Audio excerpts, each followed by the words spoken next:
Okay, I'm here with Cameron McEwen again. Our first recording got cut off at the 53-minute mark, and Cameron was just going to explain something that people are not familiar with, researchers are not familiar with, the NAEB. So what were you going to say, Cameron, about the NAEB and what we learned in those files? Right.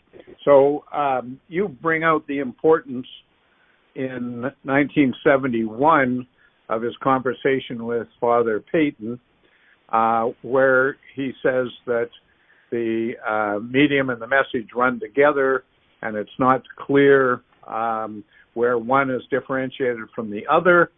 And what this means, in effect, is that the whole idea of a medium is not yet clear in McLuhan's mind, or maybe it was too clear before, and now it's become appropriately unclear.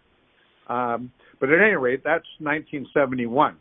But what I wanted to bring out was that already in 1959, just a year after he began saying the medium is the message, which was first came to him in the early part of May of 1958, when he was at UBC, and which he then repeated at some length at a conference in Washington, D.C. later that same month. And that conference in Washington was where he met Harry Scornia. And by the way, since our last conversation, I've checked with people that knew Harry, and the pronunciation of his name was Scornia, not Scornia. All right. We're settled with that. Anyway, so he then, in 1958, began a very intensive correspondence with Harry. And anybody who knows the communication that McLuhan had with various people knows that his communication could become compulsive. He might start writing every single week at a time when letters had to be stamped, and you get them to the post office, and it's a much more cumbersome procedure than what we now have, but he would do it. But his correspondence with Harry trumps all that. Sometimes he would write Harry 3 or 4 times in a week. And some of his letters to Harry are 12 pages, 15 pages, 18 pages. And Harry would, there's one letter where Harry writes at the start, he says something like, what's the point of such a long letter? Right? How do we use something like this? And then at the bottom of that same sheet, there appears to be McLuhan's answer. McLuhan's answer was something like, writing letters is a way of getting at new stuff that can be developed later. So a letter isn't something where you inform somebody what you know, what you're doing, and all that sort of stuff. You're kind of reaching into the future and finding stuff there that's a little bit indistinct, but you're putting it down on paper to help bring it into a useful distinction. Yeah, let me say this, Cameron. That is the role of the letter in fitting its wake. It's the ground. The way you're talking about is what Joyce was doing with the letter. Yeah. So that's, letter being a component of the word, and the word being a component of a letter. Yeah. Right? And so this becomes very involuted, especially for Joyce. But at any rate, when McLuhan was doing all of this correspondence, what he was doing was filling out this idea that we don't know what media are, and therefore we have to begin exploring it, right? So one of the things that I think people don't understand about McLuhan is when he talks about the coming together of art and science, he has a very advanced view of science.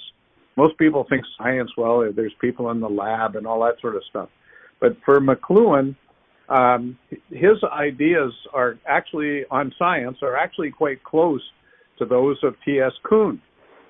And Kuhn distinguishes between normal science and revolutionary science.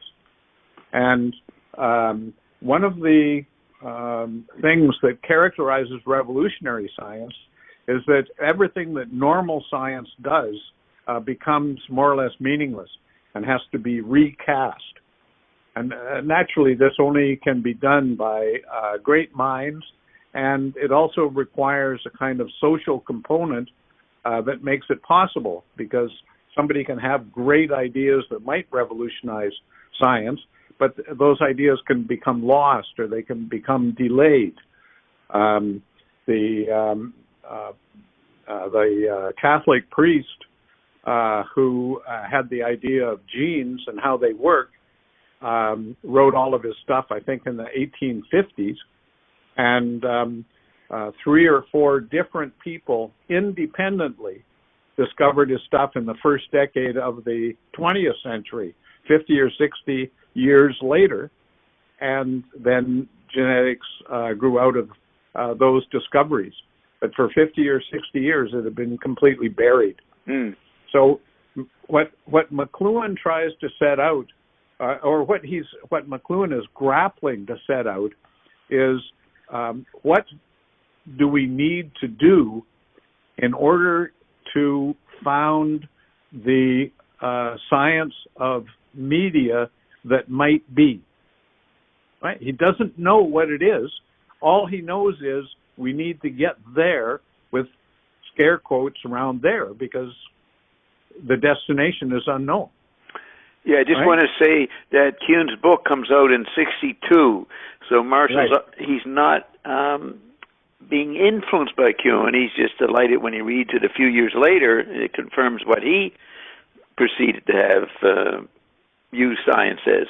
Oh, absolutely. And I don't know this for sure, but it's possible that I was the person that brought Kuhn's book to McLuhan's attention, because Kuhn was my advisor in my junior year, and I was reading Structure of Scientific Revolutions in very detailed fashion with Kuhn in that would have been 1964-65, so just after the book came out.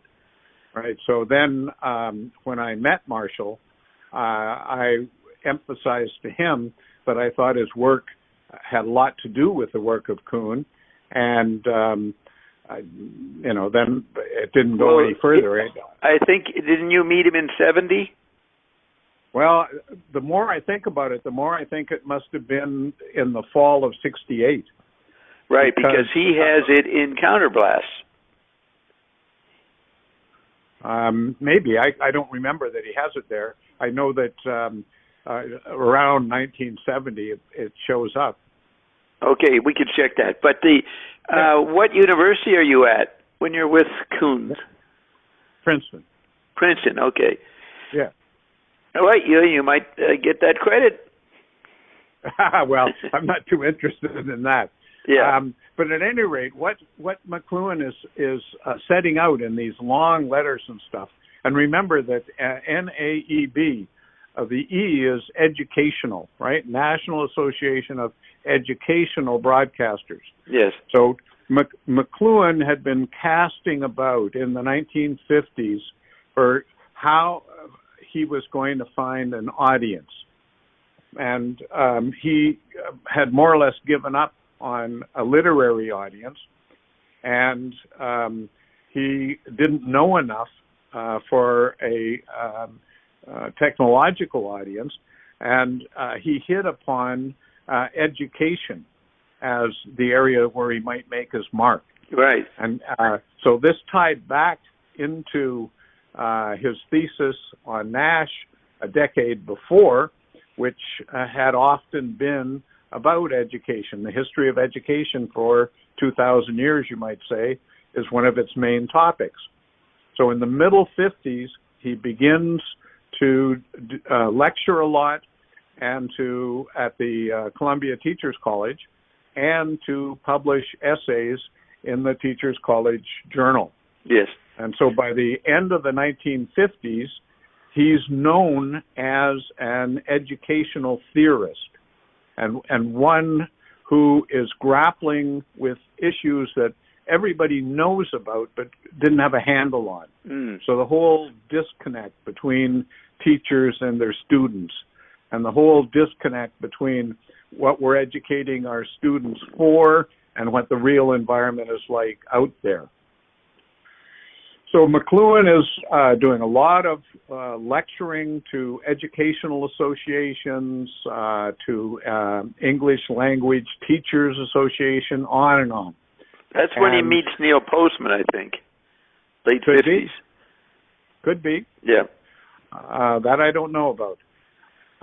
But I do know that when he's talking about education, as he was in May 1958 in Washington, the conference was on education and new media, was sponsored by NAEB and by the Office of Education of the Department of Health, Education and Welfare.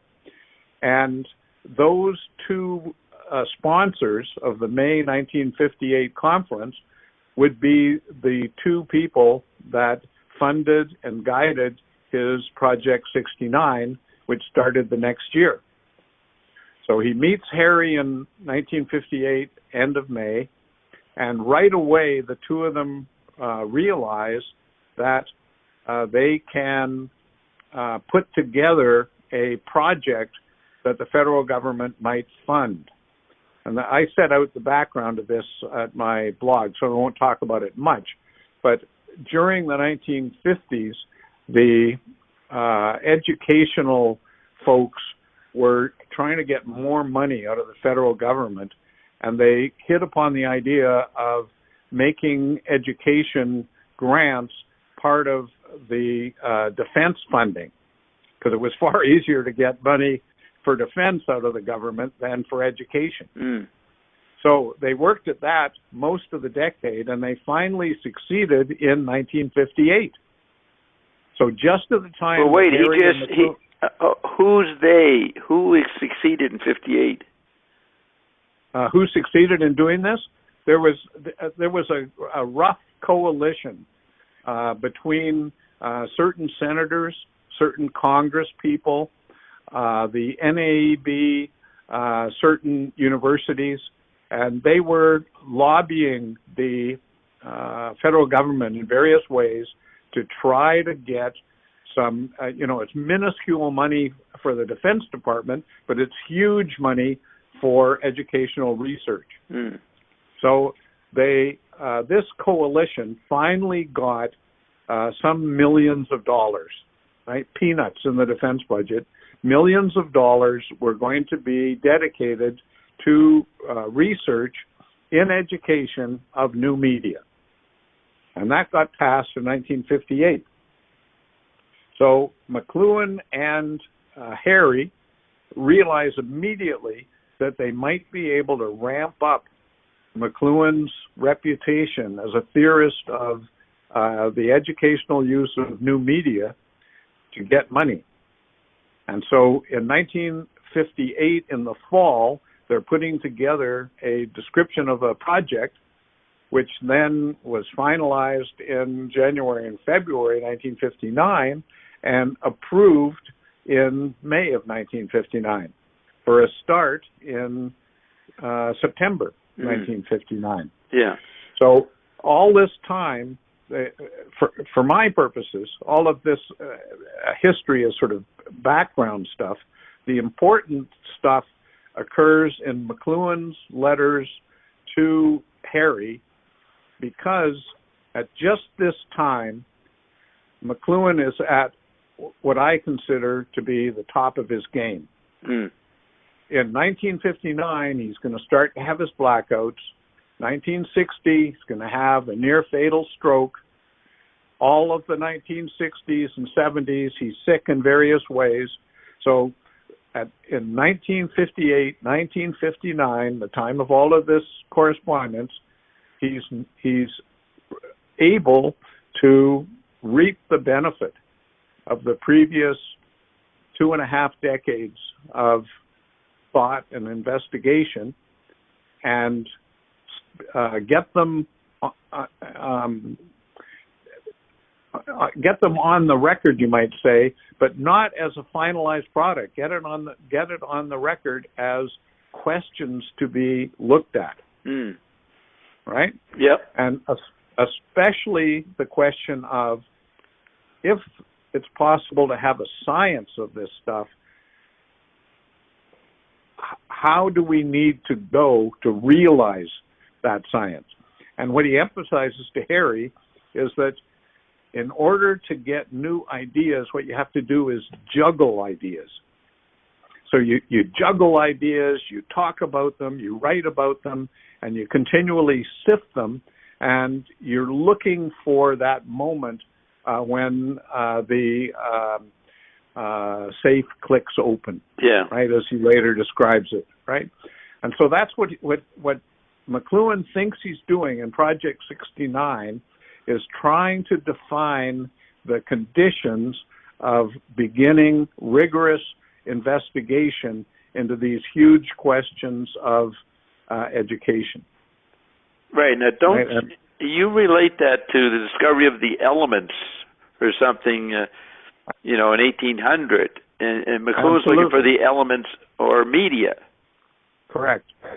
That's my view, yes. You want to just say a sentence or two about that? I don't know if we said it already. Well, I'll just say that, in my view, what McLuhan was aiming at, and some of this is described in the correspondence that we're talking about, what he was aiming at was a revolution in our thinking about the humanities and the social sciences that would be analogous to the revolution that happened after 1800, once people began to intuit the structure of elements, chemical elements. Right. So that what he emphasizes to Harry over and over and over again, and which is strangely absent from most McLuhan research, is that McLuhan says the marker of making progress in this sort of stuff is that there will be no difference between what people do in school and what they do out of school.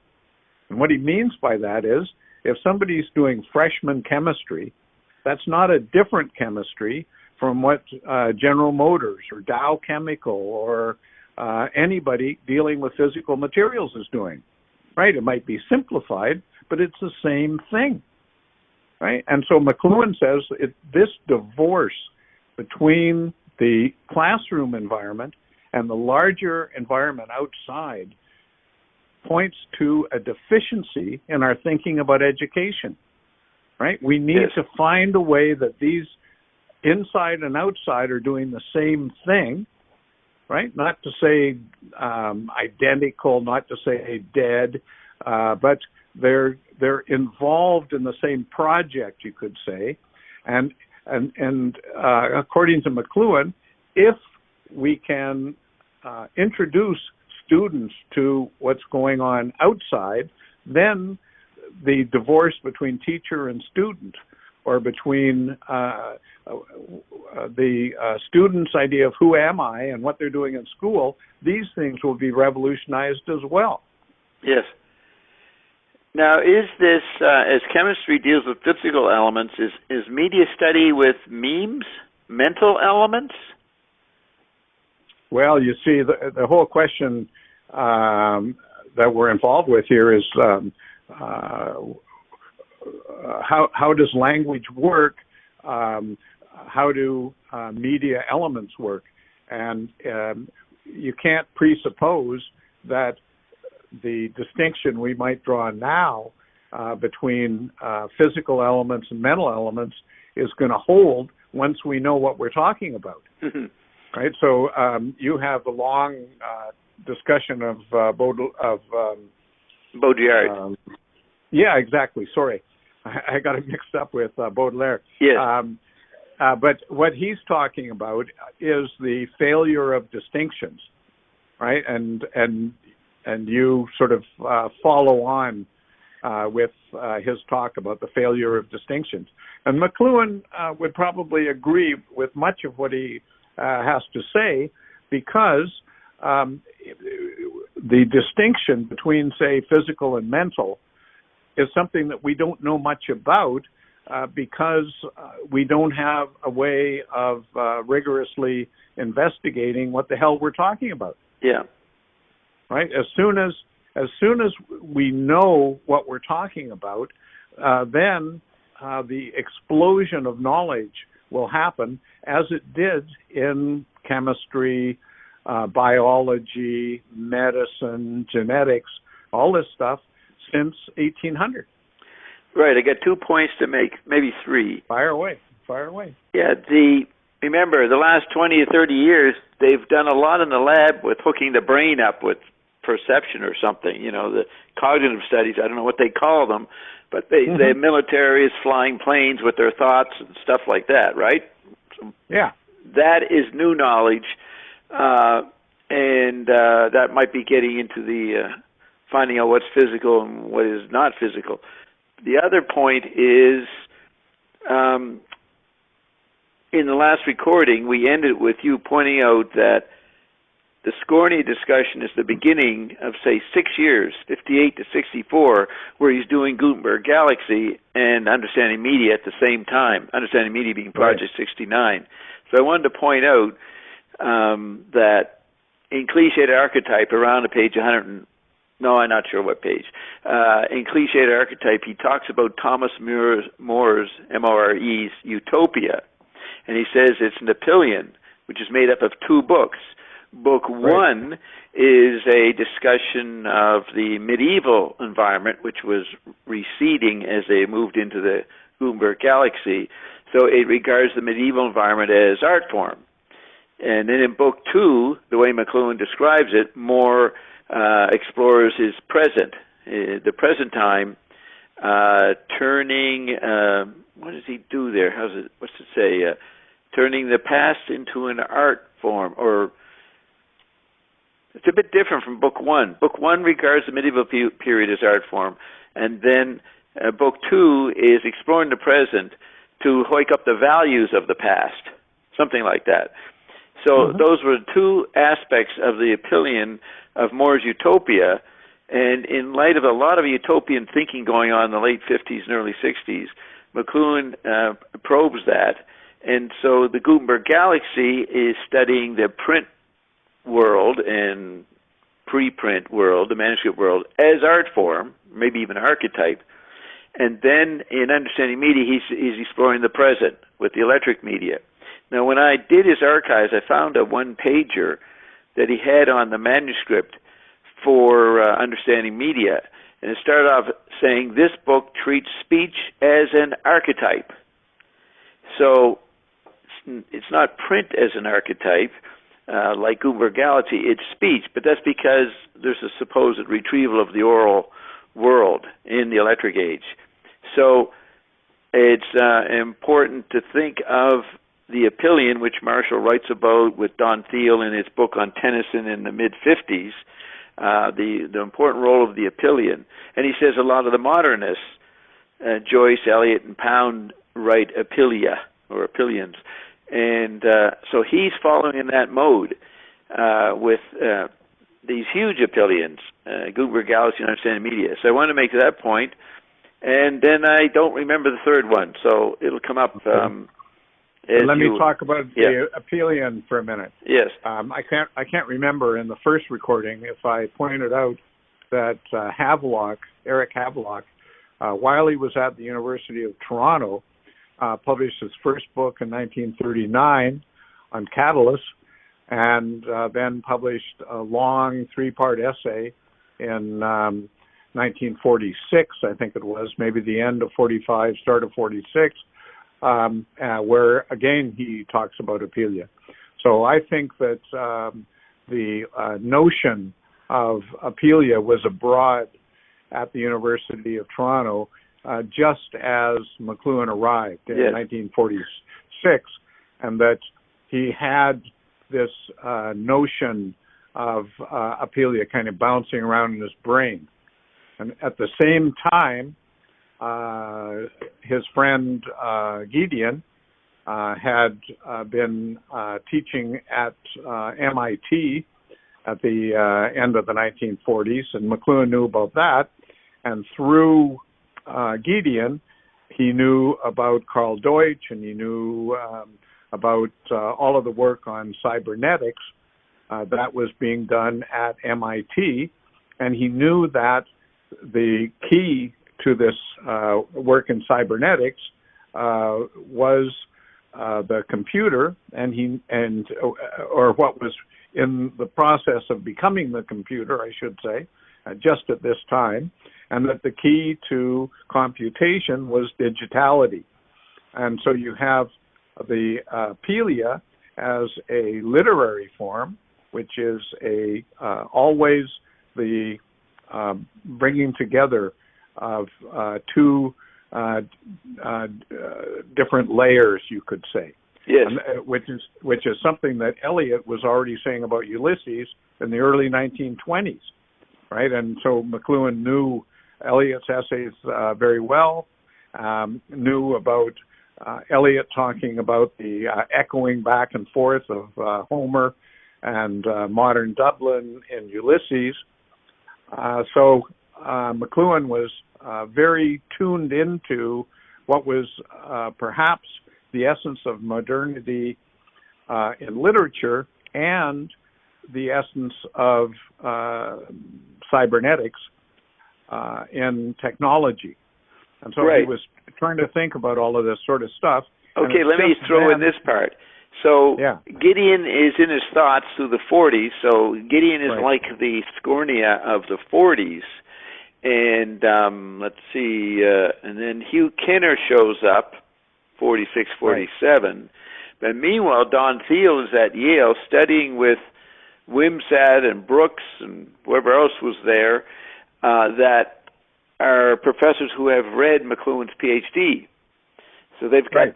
that thinking, that going on in their head, and he's thinking about what they're writing.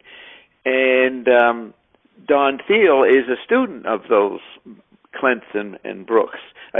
Brooks and Wimsatt. So yeah. Don shows up in 1950 and gives McLuhan the human use of human beings or cybernetics. Can't remember which.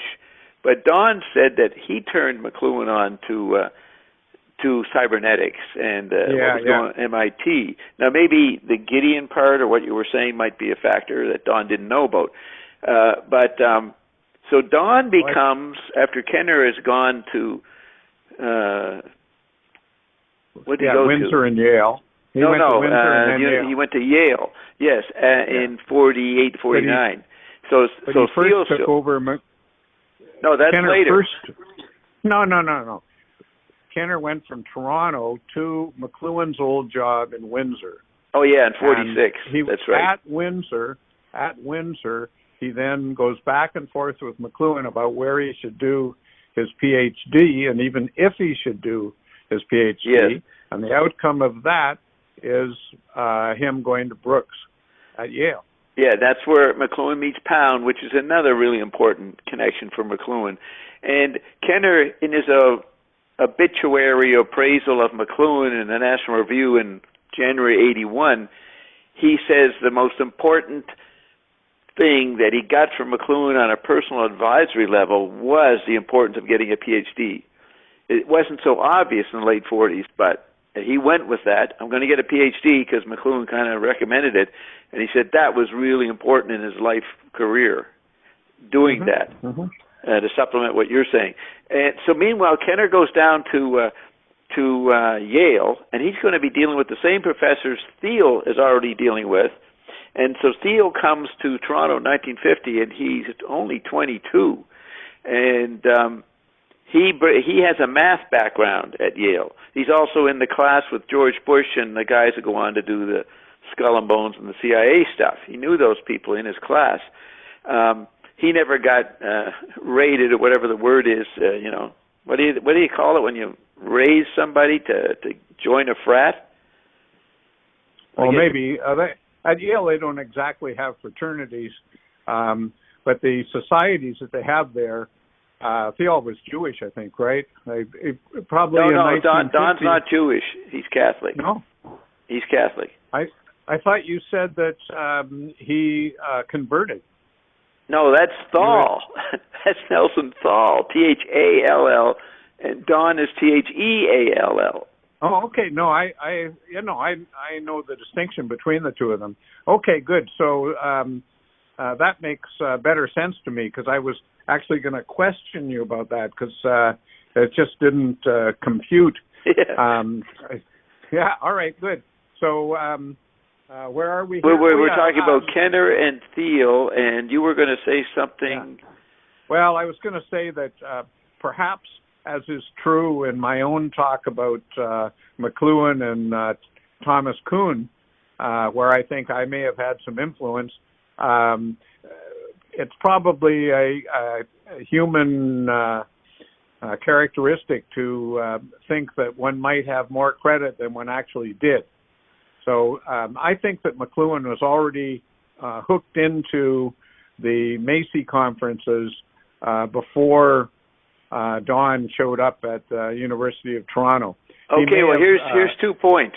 We were talking about Kenner and the importance of a PhD, and Kenner thanking McLuhan in his send-off after McLuhan died for that point. But McLuhan, he meets Don. I could look at the actual letters in 1950, because I know he meets Don in June. That's when he comes from Yale.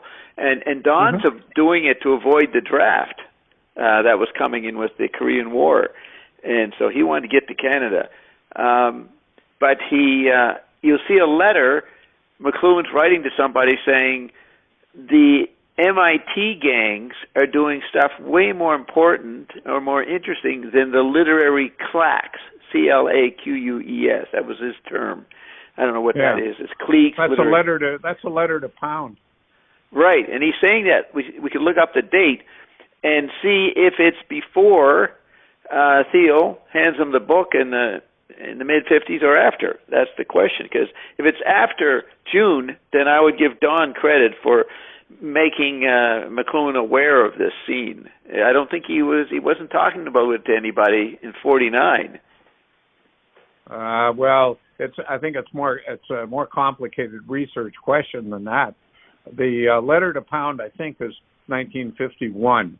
So that would point to Don's importance in this regard. Yeah. But I believe there's already stuff between McLuhan and Gideon in 49. But it doesn't really matter. I mean, all that matters is, was McLuhan thinking about literature and technology together, and did that influence him or prompt him or something to think about Apelia? And the answer to that is clearly yes. There's a long description in Marchand that talks about McLuhan becoming fascinated and obsessed with Apelia around 1950. Yeah, now it just occurred to me, he defines Apelia as explaining God to man. Now that would be the social world and the social conflict and the pain of the human condition. That would involve technology, whereas spiritual enlightenment, or whatever you call it, when you're doing your spiritual quest or being a Catholic or something, is not the world of the Apelian. That's the world of the epic, maybe, at least the Gnostic epic. Do you know what I'm saying? Yeah, I do, but I think you're headed up a wrong tree there, because the importance of the Apelian form to McLuhan has to do with it being a medium. Right? It has to do with the form of thinking that's going on in both literature and in cybernetics. Yeah, so that's what I'm saying, that the Apelian's more appropriate to media studies than the epic. Yes, well, sure. The difference between the epic and the little epic in McLuhan's thinking is the difference between the Gutenberg galaxy and the electric age, or the Marconi age. So you don't see the Gutenberg galaxy as part of the aphelion. Well, here's the problem, Bob. Let's say that McLuhan is tending towards defining the elements of human experience, something like that. Then those elements don't come into effect at a certain point in time.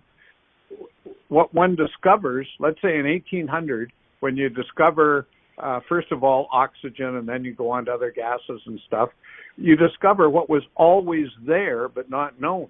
Yeah. Right? Yeah. So the apelia, the form of apelia was always being expressed during the Gutenberg galaxy, during the rise of Greek philosophy after the pre-Socratics, etc. It's just that it wasn't known. But then the idea is that it becomes known, and once it becomes known, you have something like cybernetics. Okay.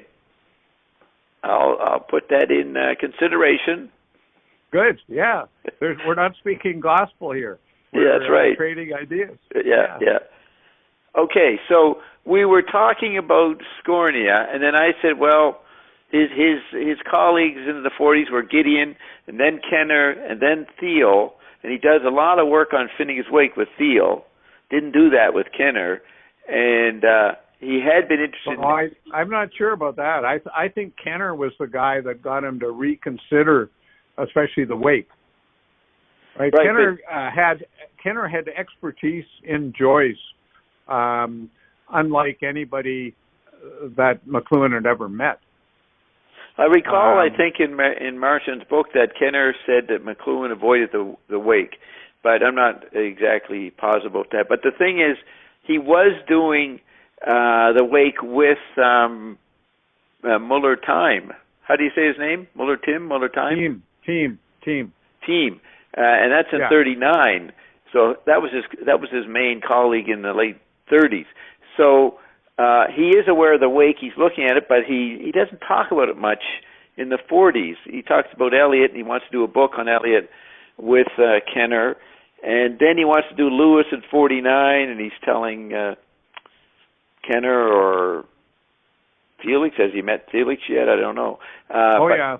They were colleagues in St. Louis. In 42. Right. Okay, so now he's got Don Thiel, and they have a very intense relationship. They meet every day at Don's apartment from summer of 50 to 53, when Don has to finish his PhD, and he hasn't got time to answer McLuhan's phone calls in the middle of the night and all that stuff. And he's got a couple of kids, so he's got to get his PhD. So, but Thiel, that's very intense, 50 to 53, while McLuhan is also doing Pound. And then Thiel does his PhD on McLuhan's classwork, on the communication theories of Pound, Eliot, Joyce, and Yates, not Lewis. He couldn't do Lewis because the paintings were locked up in the National Gallery or something in Ottawa. So he thought he had to get access to the paintings. And Marshall objected to him not including Lewis. But you read his PhD. Did you ever read Don's PhD? You know, I think I have it, and I believe I've read it, but if I have, it was like a decade ago, and I don't recall much about it. Well, what's interesting to me, it's literally the classroom talk of Marshall. And Don was smart enough to, as a young man, to hear it and know it so he could write it. And no one else could. You talk to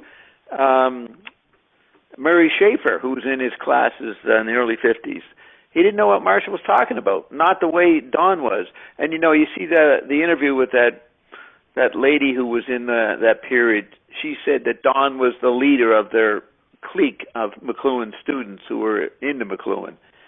Barbara somebody, or Patricia or somebody. Anyways, Don is a key guy right there, and he also, as Carpenter gets involved with McLuhan, Don is the secretary for the two of them when they make their application to the Ford situation in 52, 53, the Ford grant. Okay, Now we're talking about Scornia and the medium and the message, and that's what you. I don't know. Did you finish that point about the NAEB correspondence? No, it just it ties in with your book, in that the sorts of complications that you bring out for the 1970s, I believe, were already present in the late 1950s, and that late 50s. That's right, late 50s. Yeah, and that we need to keep in mind that those questions and difficulties are in McLuhan's mind as he finishes up at last the Gutenberg Galaxy, and then transforms Project 69 into Understanding Media. Right. Now, I've seen you say that he figured out tactility in the late 50s. And this is when he's in his prime. Is that what you mean? In the time of his prime, he suddenly gets... Well, I'm off the top of my head, I wouldn't want to date his concern with tactility, because that's a very sort of broad question. Because as both of us know, and as both of us have emphasized, tactility is a very powerful conception in McLuhan that doesn't have much to do with touch, and has everything to do with the modulations of experience. And this is something that you go into in various ways in your book. And as we go through your book, I think this is a topic that we're going to come up against all the time. Okay, good. All I would say as regards the dating of tactility is that he probably came to fit together tactility with his notions of the gap and resonance and stuff through an essay on the Japanese term ma, which who's the architect? Oh, Fred Thompson. Yes. Fred Thompson did that paper for him, I believe, in 1969. Yeah, late 60s. I remember that. Yeah.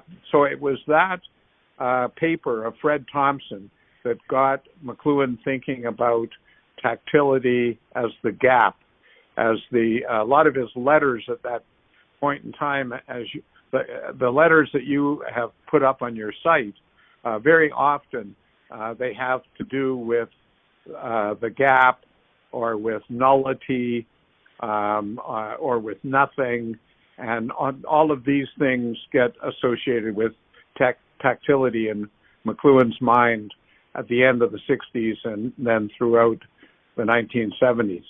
Okay, so what is the difference of influence of Scornia as a colleague as opposed to Williams, Jacqueline Turwitt, Carpenter in the explorations group? What is Scornia adding to it? Is it just he's found his genre, his audience, educational broadcasters, which he didn't have in the mid-50s? I think what McLuhan found in Scornia is somebody who was somehow able to relate to McLuhan without much friction. Right. There was some friction because the NAB files have a correspondence between Harry and other people in the organization, and sometimes people are complaining about McLuhan, sometimes rather violently, and Harry agrees with some aspects of what they're saying. Yeah. So Harry was well aware of some of the difficulties of working with McLuhan, but he was able to work with McLuhan in a way that McLuhan did not feel that constrained him. And what happened with the explorations group is that everybody, including Carpenter, especially including Easterbrook, came across to McLuhan as constraining. Yeah. He believed that everybody in the explorations group had Gutenbergian minds, and he was very frustrated that in the 3 years of the seminar, he wasn't able to get them to see the difference between how they were thinking and what he was trying to talk about as a new sort of thinking. Yeah. He just regarded the whole thing as a failure by 1956. Right, and he's also not doing too much with Don Thiel anymore either, so he's alone. So he does Absolutely. the Verbi Vocal Visual in 57, and then Lewis dies in March 57. So he's becoming a solo performer in the late 50s. Right. Well, remember, this ties in with what we were talking about earlier with the Columbia College of Teachers. Yes. Because it's at the end of the exploration seminar that McLuhan decides he has to find some different audience, and he turns to education theory as a possibility. Yeah, yeah. Okay, so that's, I think that's the background. Well, look at your notes. What else do you remember we said that didn't get recorded? I think one point that I'd like to bring out, and I'm not sure how much got recorded or not, but at the very beginning, I talked a little bit about how we agree that McLuhan could see things that other people couldn't see. Right. And that this was a trait that he had his whole life long, and I like to think of it as second sight. Yes. And I found, partly because of your book, I found what I take to be a great example of this. So on your pages 72, 74, yeah.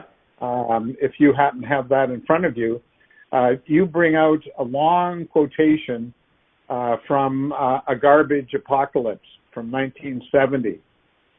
And you go on to explain that you found the publication with this essay in Dennis Young's library. Yes, the Art Critics Conference in Ottawa. Yeah. Yeah. So then on the basis of what you say in the book, I was able to find online a PDF version of that book. Wow. It wasn't easy to find, but it's there. And the reason it's not easy to find is it's not in text. It's only an image. So then what I did was I took the image and converted it into text, and I'm going to put it up on my blog because it's already on the internet, and I don't think there's any rights problem with putting it up. So I'm going to put it up. And what I found as I was doing the work to digitize this essay is what I regard as a fabulous example of second sight. And what I'll do is I'll just read you this very short passage. It's only one sentence. Okay. So he says, he's the section that you have in the book has to do with percept and concept, and with primitives, and with human beings becoming hunters again. Yes. And it's in this context that he says the following. He says, when you are at a loss for words, you tend to resort to gestures and grunts. And like I mean, man, right? That's a quotation you could say. Have you not, this is a new sentence. Have you not noticed that language is disappearing very rapidly? Okay, so he's talking there about the how the electric world, the Marconi world, is going to replicate the Paleolithic world, right? Yes. But what he's talking about there in 1970 is exactly what's going to happen to him in 1979. Right? When That's you were at a loss for words, you tend to resort to gestures and grunts and like I mean, man. Right? Didn't he only have one or two phrases that he used all the time? Yes. Oh boy, was one of them. Oh boy. Exactly. Yeah. Exactly. Right? And then he says, have you not noticed that language is disappearing very rapidly.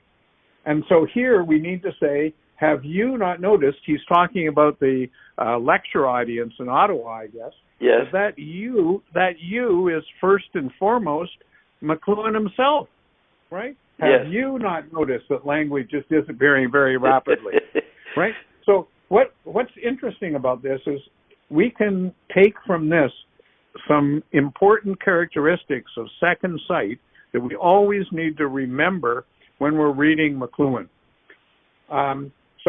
Okay, let me bring in my story about that. But in War and Peace in the Global Village in '68, he makes the sentence about language is fading out, speech is fading out. He says that in War and Peace. What you're saying he said in '70. Okay, well that's great that you have that book. That's good. All right. In 1970. But wait a sec before you leave. It's very important to think about what the characteristics are of such second sight.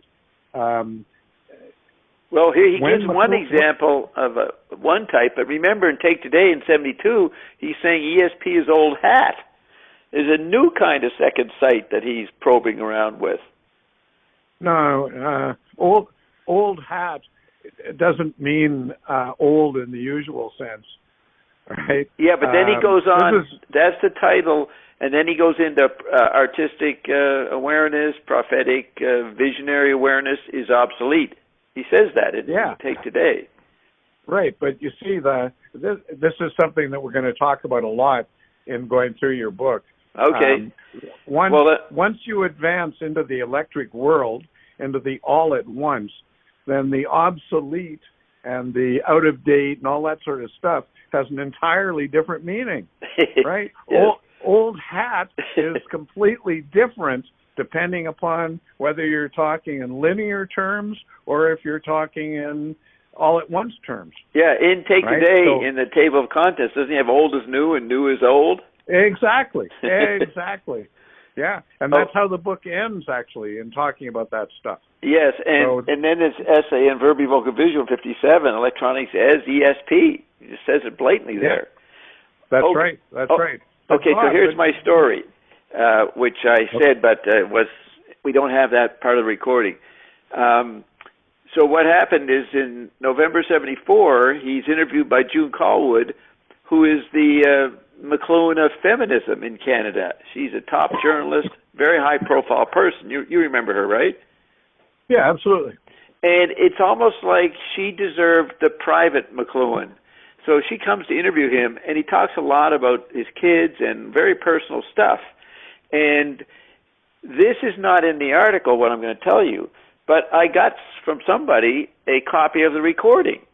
And in the recording, he goes on about how he has ESP and what a problem it is. It gets in the way of his life. And he says, for example, I have a friend who's in New Guinea, and I know exactly what they're thinking or what they're experiencing. And he says, this happens to me, daily. So he's actually saying to her that he's, quote, a psychic, which is something you don't say to people too much, especially in universities. So she doesn't comment on it. She doesn't develop it or explore it, and she deletes it from her article. Doesn't go into it. But luckily, I heard the recording, and he talks about having ESP. And so there's that. And then it turns out in the summer of '74, I called him, and he was talking about Eric getting the essay on Finnegan's Wake in the James Joyce Quarterly. And I know that was like the summer of '74 issue, and he was telling me how great it was, and it was just happening. So that means I was talking to him around the summer of '74, and I mentioned something about my diet, and he says, well, I don't think you should eat too many bananas. I was eating a lot of bananas.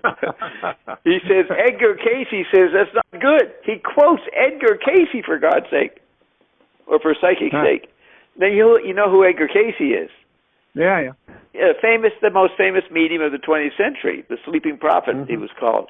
But here's McLuhan, like Don said, they read this, The World of Kook in the early 50s, and they're looking into alchemy.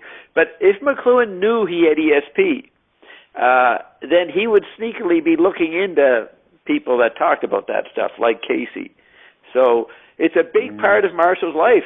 And he actually went to the Evergreens, the very good medium, in 1976 that I did for many years. So that's what, if you want to go into that, that's great as we talk. Well, maybe, but I have a different take on that stuff from what you do, I believe. No, I'm a postmodern on ESP. I've been developing an idea of what ESP is not the way the New Age or woo-woo people do it. I think there's a different kind of ESP going on. Yeah, and you have that in your book, and we'll talk about that and those sections. But what I want to bring out here is that let's say that you're a researcher and you're interested in compounds that might be useful in treating cancer. Yes. Now, there's no limit to the things that you're going to look at for anti-carcinogenic properties. Yes. For example, the other day I happened to be looking at the Japanese news channel, and they had a little 15-minute feature on a woman whose specialty is the mushrooms that grow in the deep sea, like at 5,000 meters or something like this. And she goes down in submersibles, and they're able to pluck some of these mushrooms, and when they get up to the lab, she grows them, and then she tests them for various qualities, one of which is whether they have an effect on eradicating or slowing down cancer, right? So when McLuhan is looking at stuff that's written or talked about or something like this, there is absolutely no limit to what he thinks is capable of rigorous analysis. Yes. Right? And just like deep sea mushrooms or something. So, right? So he doesn't look at psychics in the same way as everybody else does. No. He's looking at them as having the same sorts of intelligible structures that everything else does, but put together in a slightly different way, and maybe that's important for something that we need. Yes. Right? Like treating cancer or something, right? Did you ever see his statement on cancer, treating cancer? What, apricot pits, you mean, or? No. He makes a statement about cancer about 1974-75 in a obscure newspaper. He says cancer is a lifestyle. Oh yeah, I've seen that. Yeah, you've seen that. That's important. That's yes. important. Yeah. You can keep developing that if you want for the recording. But just because I happen to have seen it doesn't mean that other people need to be deprived of your wisdom. Right. So cancer is a lifestyle. A great succinct statement of what people were starting to realize in the 70s in the cancer research. And it goes back to Hans Selye's The Stress of Life, which is really important for McLuhan. And absolutely. I think one of the things we talked about that didn't get on the recording was his discovery of the role of numbness, the numbing factor of technology. He says, why we all know, or advanced perceivers recognize, that media are extensions of our body, but we don't know why people ignore the effects of technology in the present. And he says, this is my discovery. He says it's in page 6 of Understanding Media, that I figured out it's the numbing factor. And so I guess that's Thomas Aquinas' sensory knowledge added to Hans Selye. Hans Selye is very important to McLuhan and the stress of life. Now, the stress of life becomes new media environments, and therefore diseases happen in new media environments. And he had a disease every time there was a new technology that came along from the 40s with television. And so cancer is a lifestyle. He is being a doctor saying media ecology is what medicine needs to consider. We need to have television turned off 6 months of the year because the decibels are too high, causes too much stress, and that would lead to cancer. So this is important. Yeah, but it's one of the problems in McLuhan, and that is that if we just think about chemistry for a minute, imagine Priestley and Lavoisier around 1800 or 1790. They're beginning to intuit that oxygen is something to be differentiated from phlogiston, and they're beginning to see that there may be a way of defining the chemical element. And we can imagine they might be tempted to look into the future and begin to say something like, wow, imagine if we could get all of these definitions and what it would be like around 1850, 50 years from now, and all that sort of stuff. So to compare, McLuhan often goes off into the future about changing the temperature of countries and doing this and that. And it's a kind of wild science fiction. It's something that he shouldn't have done in the sense of communication, because it knocks people away from the really good stuff he was doing to the stuff that he was kind of seeing through second sight, but not seeing very well. Yes. Yeah, right? That's a good point. So there's a very big difference between how you apply science depending upon the stage it's at. Right. Now, he makes that great science. Mysticism is tomorrow's science, dream today. I think that's in Playboy magazine. Yeah. That's a really great statement. And absolutely. He may have been confused, but he was ahead of people because that's where science is going. There's so much studying of the paranormal and all that stuff now. They go into the taboo mystical areas. So McLuhan was maybe a father of that. Well, at least, I don't like to talk about father, this and that, simply because the origin of things is always very obscure. Yeah. So he was at least somebody who gave thought to and made contributions to this sort of subject area. But this gets back, Bob, to the two sentences I was reading out of Garbage Apocalypse, where what I wanted to do is I wanted to talk about what McLuhan could and could not see. Okay. Because this also relates to numbness, right? Because I think numbness in 1964 is not only a description of what he's talking about in 1964, it's also a way of looking ahead to what he will see around 1970, having to do with gaps and resonance and nullity. Yes. So when he says that when you are at a loss for words, you tend to resort to gestures, right? And that you turns out to be McLuhan, but he doesn't know that.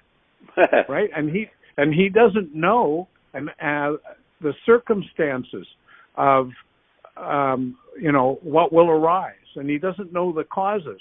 What he's saying here is he's looking into the future, and he's sort of groping around, like the famous blind people that McLuhan was always talking about. Yeah. And by the way, so does Samuel Beckett all the time, right?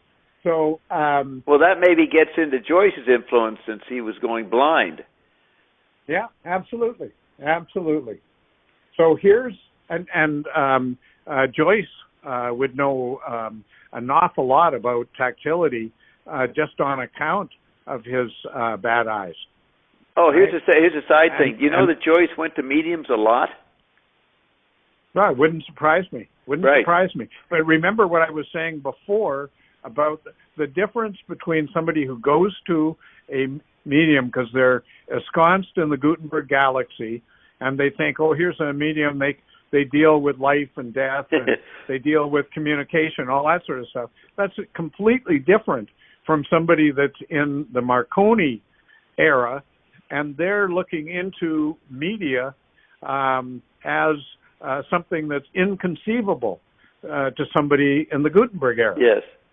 Right? Yeah, right. So those are a different thing. But here's McLuhan talking about himself, but he doesn't know that he's talking about himself, right? So the question of the who in Second Sight, the who this concerns, that's always unknown, right? And when, that's another unknown. And yes. where, that's another unknown. And they're called the 6 degrees of separation. Who, there what, when, where, why, and how. Yeah. Visual space. And you can say, yeah, but what's interesting here is you can say that in acoustic space or in future space, those questions also apply, but they apply as blanks. As what? As blank, did you say? Blanks, yeah, as gaps. Yeah.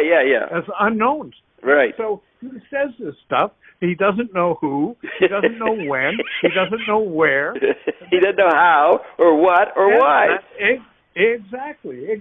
So if we want to understand... Oh, maybe that's what he was getting at when he says, I don't know what the difference is between medium and message. That's another part of that Second Sight area. Correct. Absolutely correct. Yeah. Okay, so what were you going to say? I think I mean, to me, what we're talking about here is how McLuhan needs to be read, right? How are we to understand, or sometimes we have tapes or something so we can hear, but how is he to be understood when we read him, when we hear him? And what you and I are talking about here is that this kind of understanding is very, very complex because in order really to do it, you need to exercise a little bit of Second Sight yourself. Yeah. And if you can't do that, then you need to back up a little ways and say, well, before I look into what McLuhan is writing or saying, I better try to figure out how you look into the future a bit.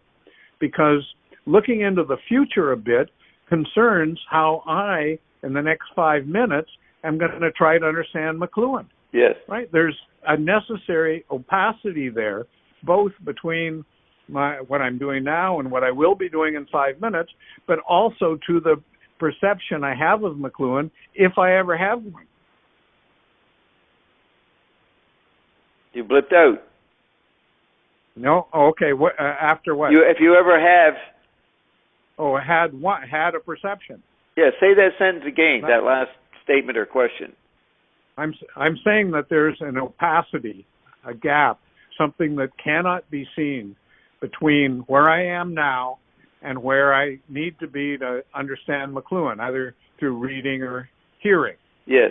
And there's not only this gap in me, there's also a gap in what I'm going to see if I succeed in seeing it. There's going to be a gap in what you see if you succeed in seeing. Yes. Okay. Do you know that's what Second Sight involves? Yes. Right? Sight involves seeing, and we just were talking about how there are this series of unknowns to Second Sight. You have to make a shift in your perception. You make a trick of your mind to allow yourself to know it. Correct. But you see, that's a very important topic in your book. Yeah. When you say you have to make a trick of your mind, what you and your means there is not you and me, Bob. It's something very different from That's that. right. That's right. Yeah. And so when he reviews Julian Jaynes's book, he's just pointing out what Jaynes misses the formal causality of the phonetic alphabet. But I think Marshall was fascinated with that phenomenon that James was saying people naturally experience before visual space. They were perceiving all kinds of crazy resonances, and there was no framework for it. And he saw that's what we were heading into again. But he never... That's what you're... Yeah. That's exactly what the passage concerns from Garbage Apocalypse that you quote at some length. Yes. On 72, 74. When he's there talking to these art critics who are very conceptual, or even, there's the movement of conceptual art at that point, he's telling them that anything you come up with called concepts is not going to be appropriate. It's so blatant what he says in that, and more blatant than anywhere else, about percepts over concepts in that statement. It sounds like he's crazy to those guys. They value concepts, and they're Gutenbergs, but he's blatantly saying that you've got to realize there's something in communication that involves post-concept situation, which is, you're right, second sight. Yeah, second sight dimension. Actually, that's a whole new meaning of second sight. So thank you very much for prompting that. You see, let's take a primitive hunter, and they're going around and they're looking at footprints of some animal, and they're trying to track that animal. They're trying to figure out how fresh are these prints, and how big is the animal, and how fast was it traveling, and all of these sorts of questions that are imperative for the hunter to understand, right? Yes. And McLuhan's idea is that hunter does not work by concept. He doesn't try to say, well, I know that animals of such and such a weight impress the dirt here by such and such a number of centimeters or something like that, and on and on. Instead, what the hunter does is he uses percepts. And most people completely misunderstand percepts in McLuhan. Percepts aren't something that we do. It's not something that's sort of ahead of concepts in point of time or something like this. Percepts are what people have already seen. Yes. Right? And it in fact includes maybe what they didn't already see, but they could have seen. And so the hunter, when he's looking at these footprints, he's flipping over in his mind all of the different ways in which this has been seen. And that includes all of the different ways that those perceptions had following perceptions of what that meant, right? And so that, I think you call this a global theater, the so-called primitive person is doing something that's very profound, and he's doing something that is lost with the Euclid era, and it's lost in some respects to our great detriment, because what that hunter is doing is, for that hunter, percepts are not his or are not hers. They are the common wealth, you could say, of human being.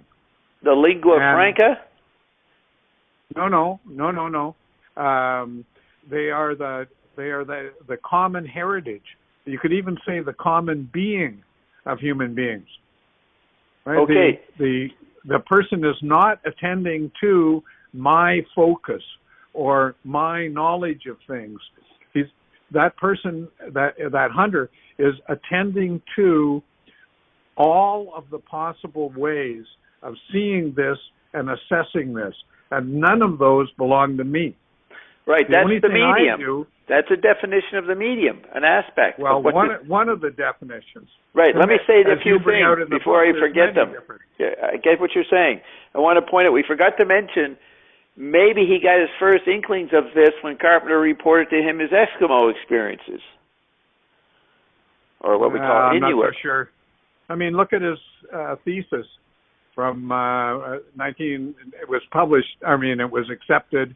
It was submitted and accepted in 1943. Yes. It was written in 1941-42. There you have the three trivial arts, right?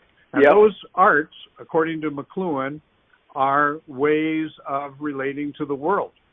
They are already media, but the thing that McLuhan had in his mind from his University of Manitoba days was that in a book like Science in the Modern World by Whitehead, that he studied very carefully, if you go through Science in the Modern World, you find that he refers to media-like things on almost every page.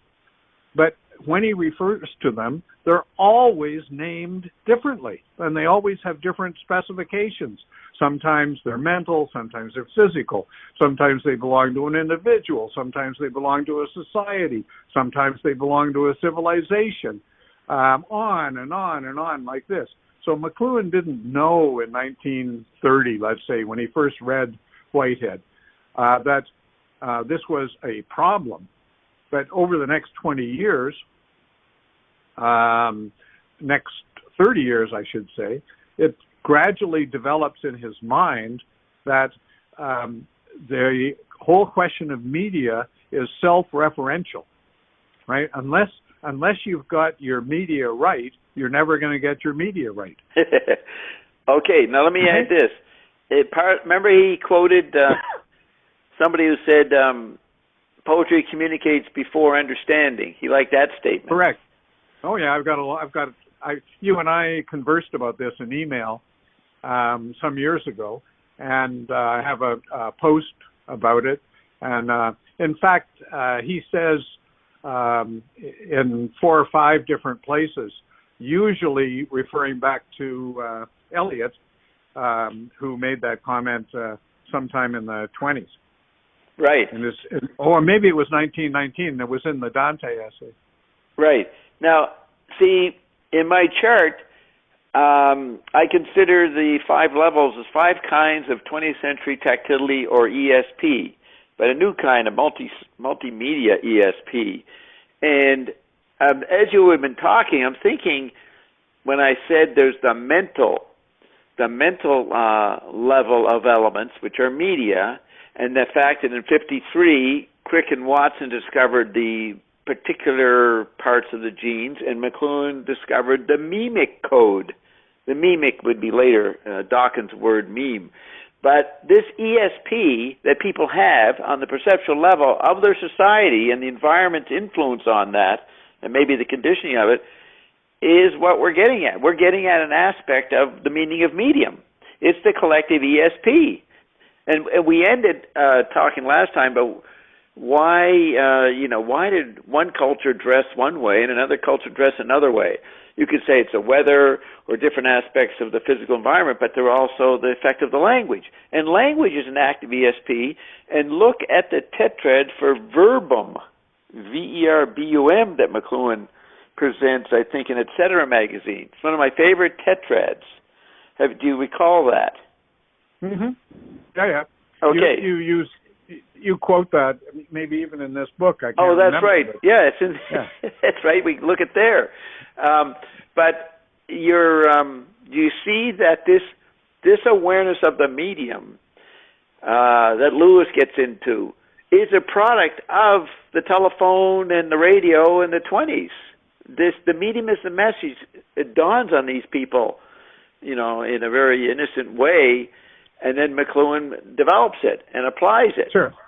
Well, McLuhan says that right out many times, that it's the development of new media almost simultaneously. I mean, if you look at world history, the number of media that were developed after 1880 or something like this is more than the number that were developed for hundreds of thousands of years. Right? Yeah. And this onslaught of media is one of the things that makes people look into the question, and in fact, which enables an answer to it. Okay, so McLuhan once said that there was more invention in the 19th century than in the 20th. But let's see, that may mean hardware invention. Once you get into the radio shock, and he said radio jumped evolution 1 million years. We evolved 1 million years when we started experiencing radio compared to society before. Now, then we end up resonating in the electric sphere of radio, movies, and computers, and you get into the global theater and then the global membrane, and then later other things. But this resonating would mean no more hardware inventions, but what you have is enhancement of the ESP quality that you're trying to describe, that he had as second sight personally, but it opened him to a kind of communication between people through gesture that media extended. So and that's why he says electronics as ESP. He's analyzing ESP, and he makes fun of one of the famous psychics in his 50s articles and explorations. He was tuned into a world that people, regular scholars, literate guys, Gutenberg, Gaussy people, would not look into, would not even acknowledge. Do you know who I mean? He mentions the fad. Maybe it's some psychic who talked about reincarnation or something in past lives in one of his mid-50s essays. He just drops her name in. Yeah. I think that was common with him. But you have to understand, Bob, that what you're talking about here is the essence of McLuhan. And, when he says baseball is culture, or ads are art, or comics are going to be the new form of books and all this stuff, this is similar to what you're saying. He believed that any kind, as he said already in the 1944 article on Richards and Levis, if a cogent literary theory has to be, what does he say? I want to use the word pleroma, but that's probably not correct. But he ends that essay by saying more or less that our theory needs to be complete. We can't have a theory that applies to, let's say, books, but doesn't apply to film. Yeah. Or it applies to books but not to comics, or it applies to books but not to ads, right? And so he was already very conscious of the need for a comprehensive theory in the 1940s from having worked with these people in the 1930s. Yeah. And what are their names? Lodge and Rupert? What are the... No. The Maritain. You're thinking of, Lodge and Wright, with a W, were the two professors that were very influential on McLuhan around 1930 at the University of Manitoba. But what I was thinking about in terms of Levis and Richards is that he had actually been working with them physically in the middle 30s. Yeah. Right? He was in several courses with Richards, and he was practically married to Levis's journal Scrutiny. Yes. Okay, so now what's interesting, all the modernists, Eliot, Lewis, Pound, they all hung out with the Theosophists at some point in the 1908, 9, 10, 11, that scene. So they're well acquainted with that. And then McLuhan is living with a man, his father, who's fascinated with the Rosicrucian stuff. So the talk of this stuff that I don't know if it's a minority topic, but it was.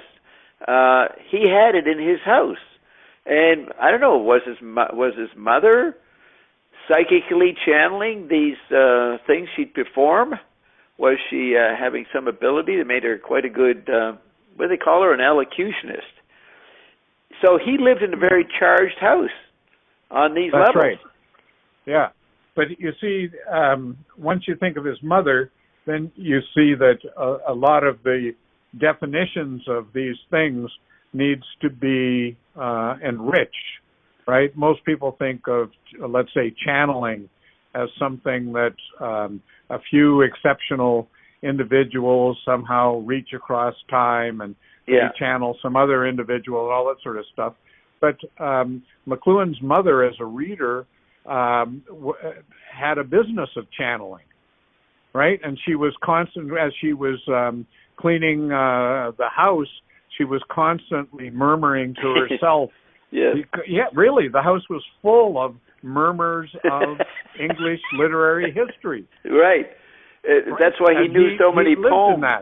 He knew poems by the time he got to university that the other professors didn't know. He had a good dosing of it. He'd been dunked in it, royally dunked in it. Absolutely. I wonder, would the ESP side over into the quadrivium, music, geometry, arithmetic, and astronomy? Would that be more psychic side than, or second sight side than the trivium? I don't know how to answer that.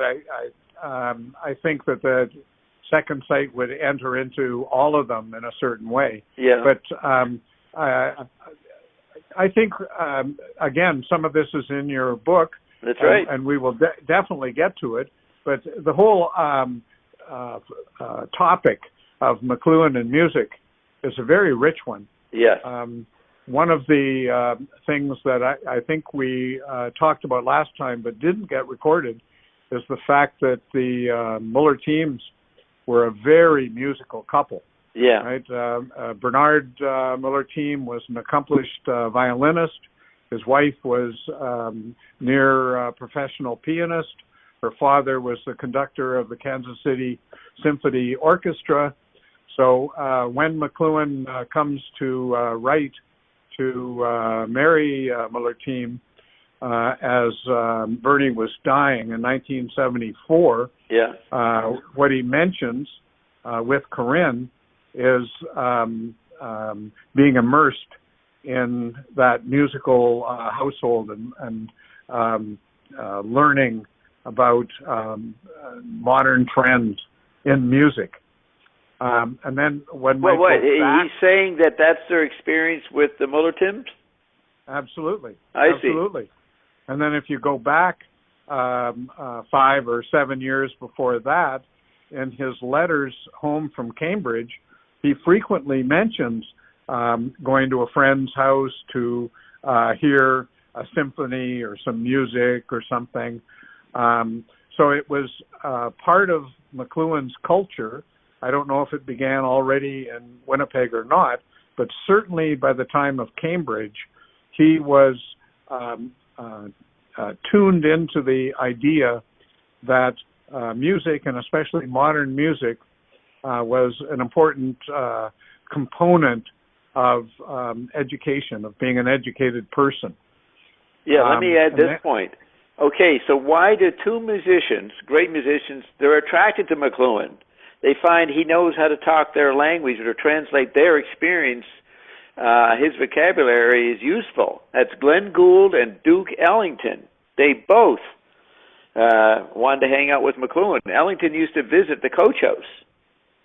Uh-huh. See, so why would a great musician want to talk to apparently a literate guy? But McLuhan was beyond the literate, and he's exactly what you're saying. He knew what music was communicating in Correct. Some way. And that relates to everything we've been talking about, because for Gould and for the Duke, if you didn't understand gaps and silence and changes of chords and all of this sort of stuff, then you really didn't understand music. Right. So when later on, when McLuhan and John Cage start talking, Cage right away thinks that, wow, this guy's talking about what I'm trying to talk about, but he can do it better. Yes, and so McLuhan, Cage's big book in the early 60s is Silence, and Marshall makes a lot out of that word, and he says it's the unintended sounds of the environment.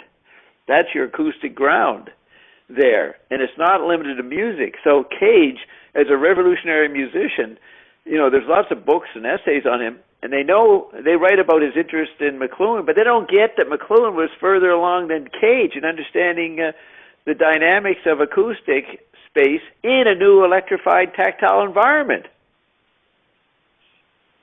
Yeah, I agree, except I hate to think in terms of further along. To me, that's continuity, Gutenberg, all that sort of stuff. Okay, but linear. Bring it back to the nonlinear, the expansion of tactility by the electric and then digital environment is changing music, and Cage knows that. But Cage is a pedestrian compared to McLuhan. And McLuhan comes up with really important insights like why is rock only enabled in English? And he'd ask people, and they go, I don't know. He'd go, because it's measured in feet. And they go, what? He'd go, yeah, iambic pentameter. So there was the pun of dancing in feet in English that resonated with the rhythms of rock or pop music. I mean, nobody else came up with that idea. It's a brilliant wrap-up of why English dominated the musical world in the 50s and 60s in pop culture. And then what happens, you get to rap, and that's grunting. That's the music of the verbum. Follow me? I follow. I would tell a different story, but that's all right. Okay, no, go. Okay, you do your solo. What's the different story? Well, first off, I don't think it's true that rock is only in English. I don't think it's true that Southern black dialect was responsible for jazz. I think that... Well, no, that's what Marshall says. No, it wasn't. I know, of course he does. It was industry. The black music did not come from Africa. Try to tell that to a black person. Correct. And it's a very questionable assertion. But what I hear McLuhan doing there is telling a story and wondering if the people to whom he's telling the story can get a hook out of it. Is this something that you can relate to? And if you can relate to it, then really relate to it. Go into it. Try and think about it. Try and understand what's there. Yes. Right? If you take it as a historical gambit, then you're going to think it's nonsense, and you may be right. Right? It's like saying to people, now is the time of the end of the book, and especially people in universities or in journalism went nuts, right? And we're saying, this is terrible and all that sort of stuff. Well, here we are 70 years later or something after he was saying it, and it's so obvious what was going on, right? Yeah. So yes. But what he was talking about there wasn't a history or a historical fact or something like that. It was an attempt to open a door. Right? Can you come through this door and understand what's going on? Right? In the garbage apocalypse essay that you point out in the book, he starts going into the phrase "where it's at." Yes.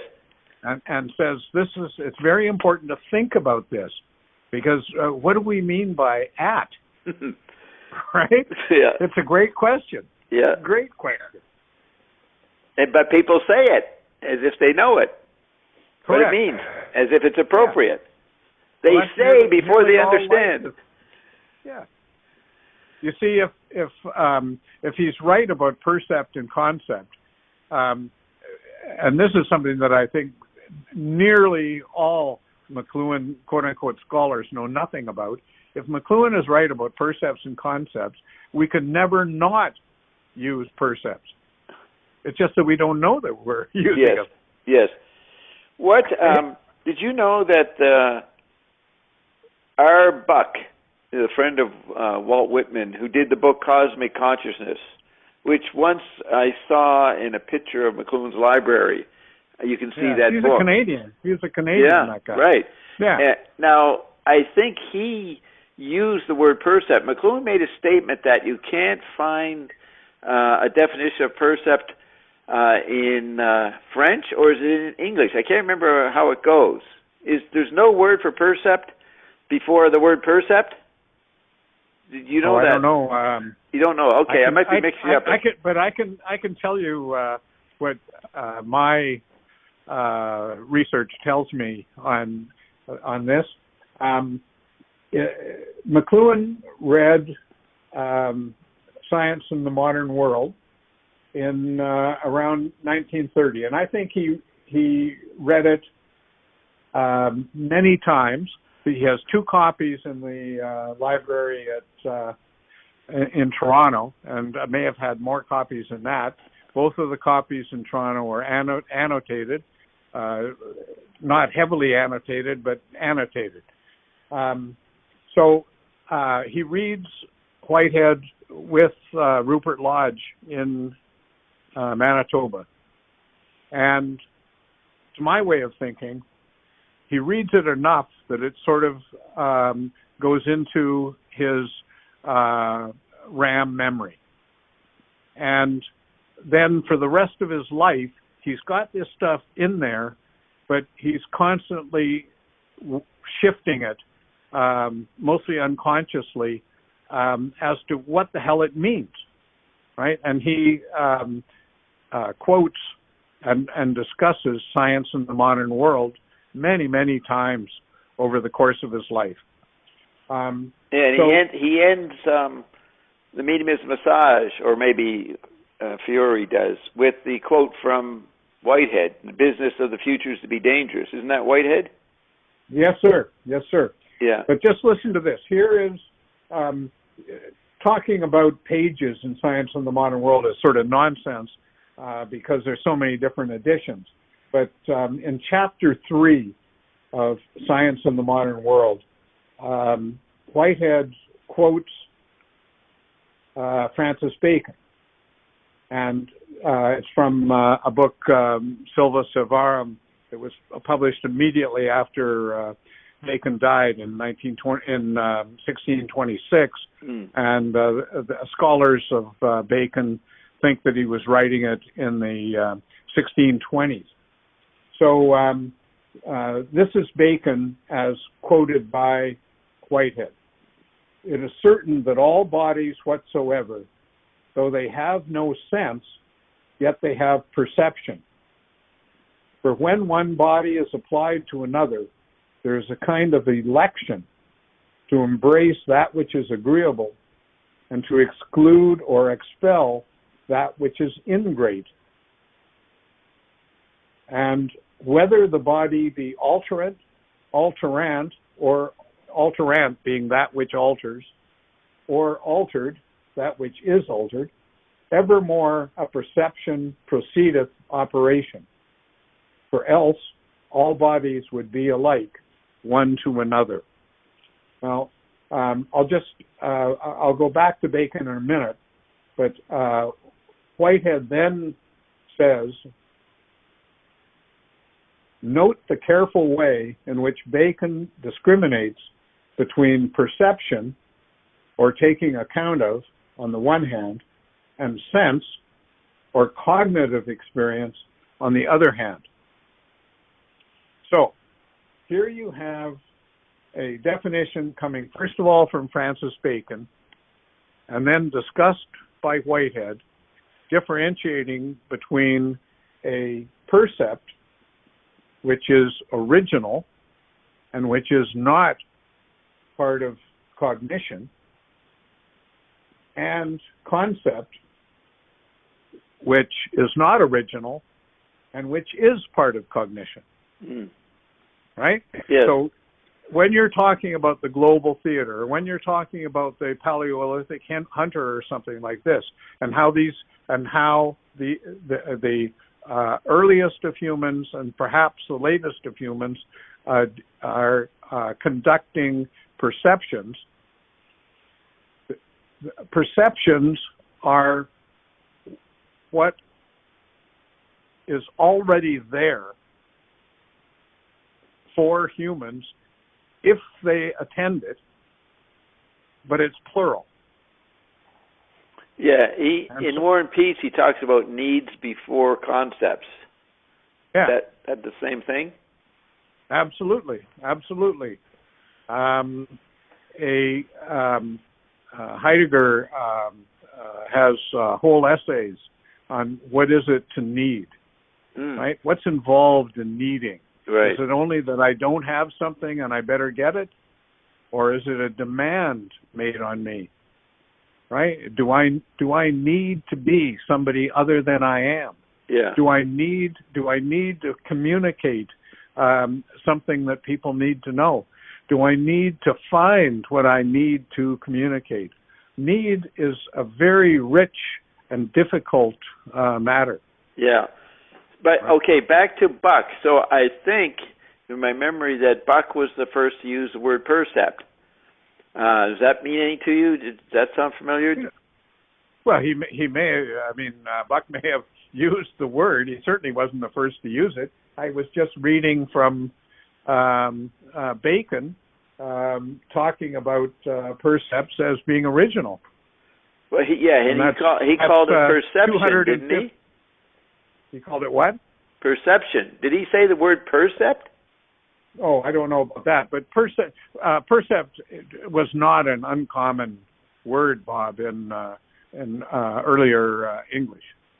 Okay, so what I'm thinking of, somebody pointed out that other languages didn't have the word percept, or vice versa, that English didn't have it. So I'll have to leave that in abeyance and find out where that was, but it was an interesting point that English, or literate people, didn't have the word percept.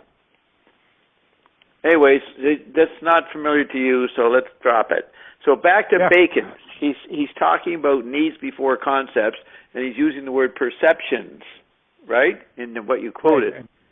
Yeah, and perception, in what Bacon's talking about, is what might be called original articulation. Yeah. Right? He says, if you didn't have it, all bodies would be the same. Right? So all bodies have an original articulation. And then as a development from this, you could say that humans have a particularly complex original articulation.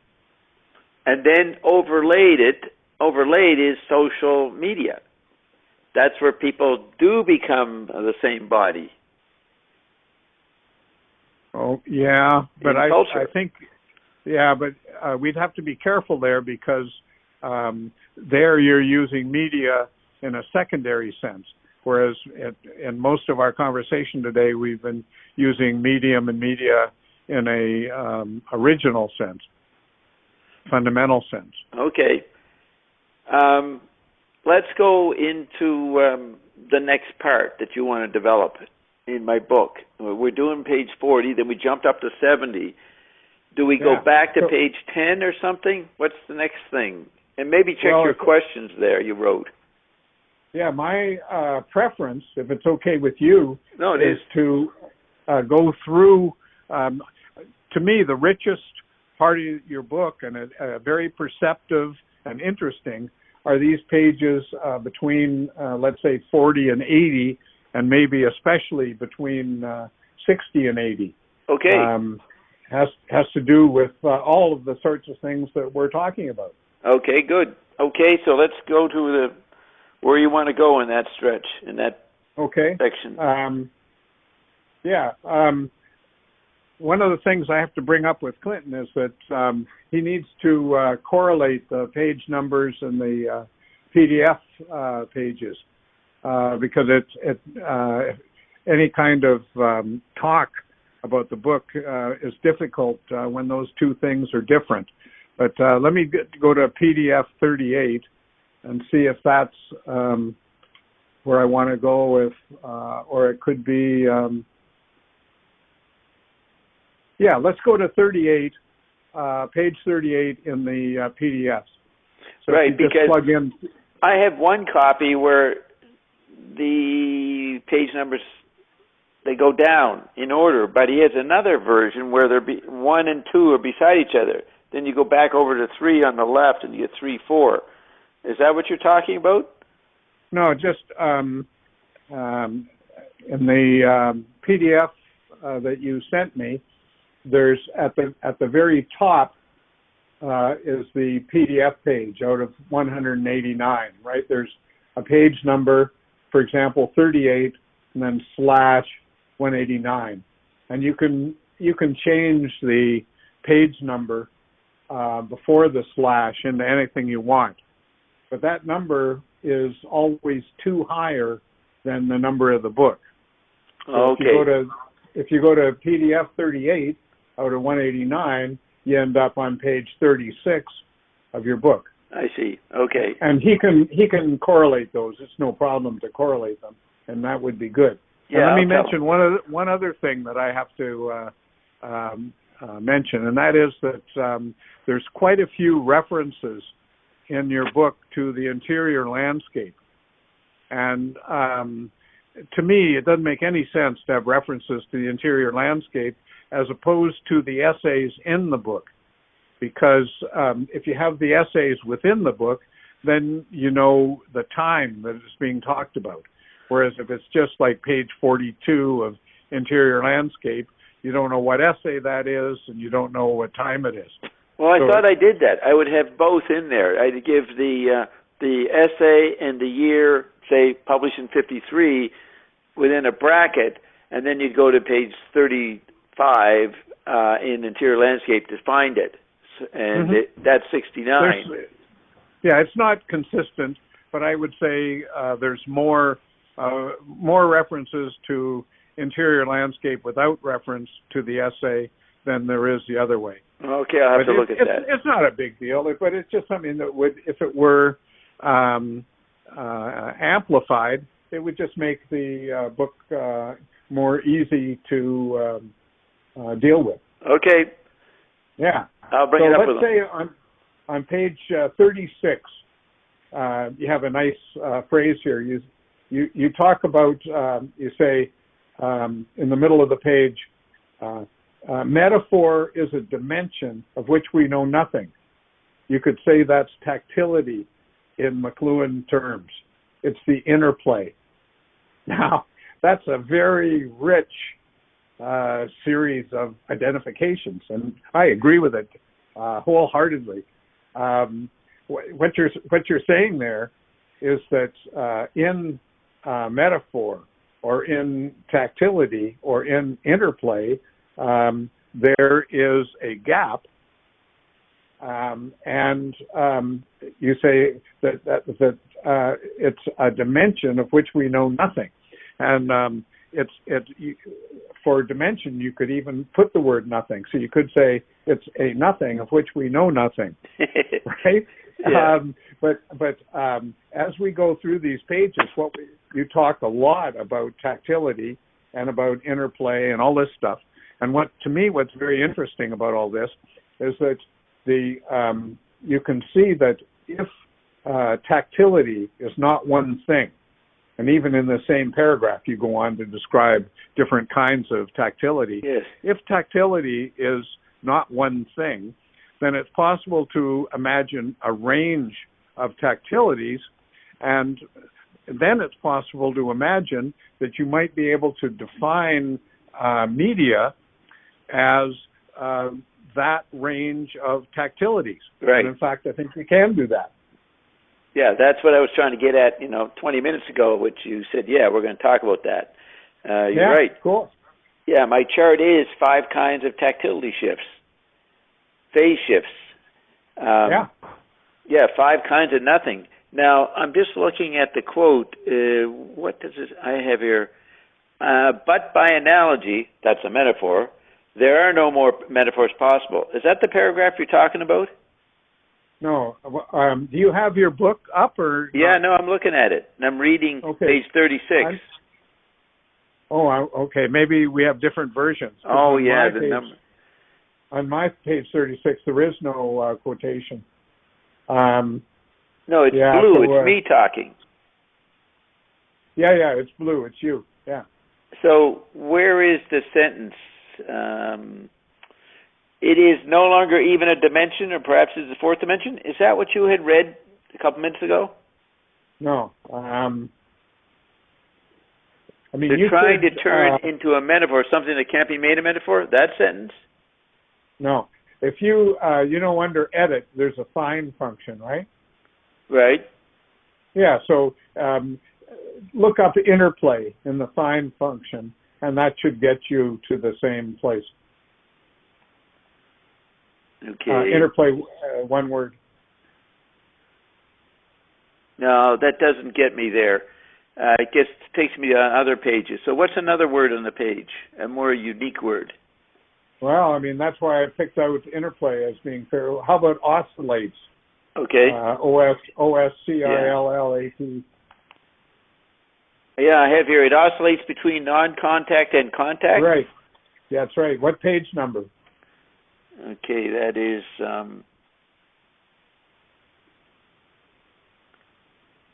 36. Okay, that's what I said before 36. So something screwed up. Anyway, No, I was reading up above that in 36. So this part you're talking about further down. I hadn't seen that. But do you have a quote on 36? Yes, I'll read the whole thing. Okay. On page 35, it says at the bottom, no longer order, signal, impulse, message. That's Baudrillard stuff, right? I guess so, but I don't. Yeah. Okay. Yeah. All these attempt to render the matter intelligible to us, but they're not going to be able to do it. Right, but that's you. That's not any quotation. Yeah. But order, signal, impulse, message in quotes. I think that's from Baudrillard. Then, but by analogy, I quote that. Then I say that's a metaphor. There are no more metaphors possible. Then I quote him saying, retranscribing in terms of inscription vector decoding a dimension of which we know nothing, end of quote, because, next part, quote, it is no longer even a dimension, and that's in quotations, or perhaps it is the fourth dimension. See, that's all Baudrillard. Then I say, then he goes into Einsteinian definitions, and I say, but note it's, quote, the absorption of the distinct poles of space and time. And then I go, space and time are gone. More dialectics gone. Then Baudrillard says, all these attempts to render the matter intelligible to us, but by analogy, then end of quote, then I say, they're trying to turn into a metaphor something that can't be made a metaphor because it's a dimension of which we know nothing. Right. And then I say, you could say that's tactility in McLuhan terms. You can't visualize it. It's not a sense. Correct. It's the interplay. Right. Now, you might say exactly it's the second sight. No, I wouldn't say it just like that. Okay. And Baudrillard I would say that's ESP, or that's the Pelian form, or digitality. Right. What's that? What form did you say? Pelian form? Apelian. Oh, the Apelian. Yeah, the Apelian. Yes. Right. It's not a sense. It's the interplay. And Baudrillard's talking about how this interplay is very intimate. And there's not even a gap between what's interplaying, which is actually tactility, half of tactility. The other half is that there is contact. So there's the shifting. It oscillates between non-contact and contact. Nothing is separating, I'm quoting Baudrillard, nothing is separating one pole from the other.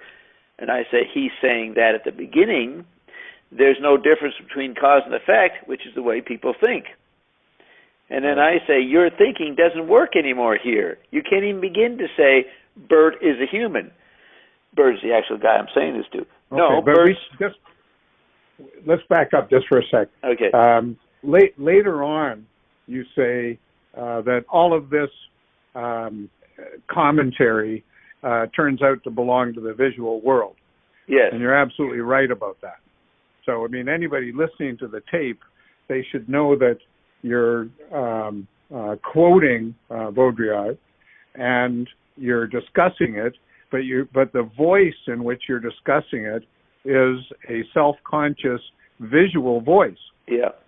That you will then go on to recall. Right? It's to say that nothing is separating one pole from the other. Right? Well, in fact, that nothing is very real. Yeah. Right? It's the gap where the action is. Yeah. But Baudrillard is saying if there's nothing separating them, then there's only one pole, right? So he's speaking out of a visual understanding. Yep. And you're he misses it. citing it only to retract it later on. Yes. Now, would you say Cavell doesn't get that in his McLuhan geography book? I don't think he understands I don't think he understands the gap. Put it that way. Right. In an appropriate way, and that is so central to what's going on in McLuhan that that just distorts everything else he's saying. He says that he knows a great deal about McLuhan. He says a great deal that is correct or interesting, but there's this sort of fundamental flaw that distorts everything at the same time. And the way I'm writing this shows that I get it. Give me that again? The way I'm writing this, what we're reading here that I'm saying, shows that I get what you think tactility is. Yes, I think so, because number one, you later retract what I said. What's going on here, right? And secondly, you're well aware, like, for example, a dimension of which we know nothing, you could say that's tactility, right? So he says that the nothing is an absence. Yes. It's what runs the poles together. And then you specifically say, this nothing is tactility. And that's exactly right. Right? So you're saying that these citations can be used, and they can be used in various ways. They can be used, for example, Wittgenstein talks about an arrow that could mean go in the other direction.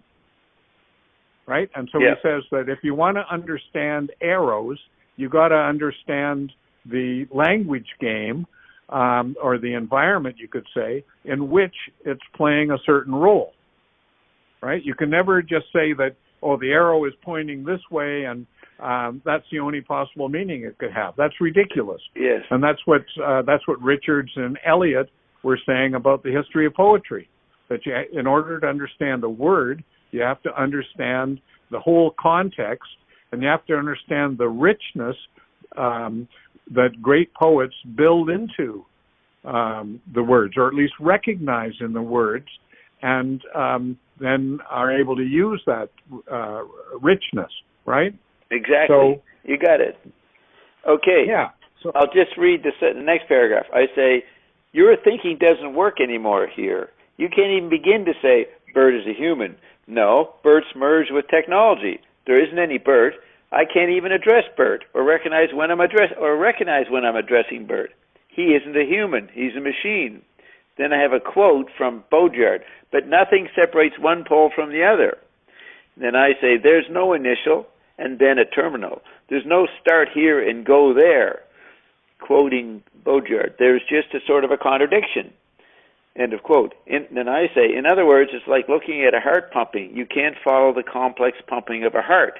There's just a contradiction within the pumping, or what he calls, quote, a contraction into each other, a fantastic telescoping, a collapsing of the two traditional poles into one another, an implosion.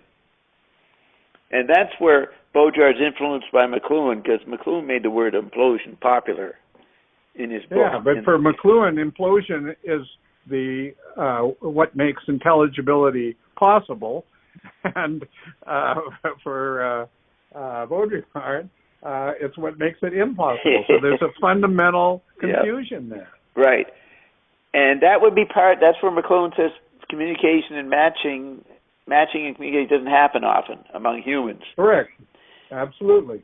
Right. And for example, at the bottom of 36, the last sentence, there's nothing to connect in tactile electric reality. As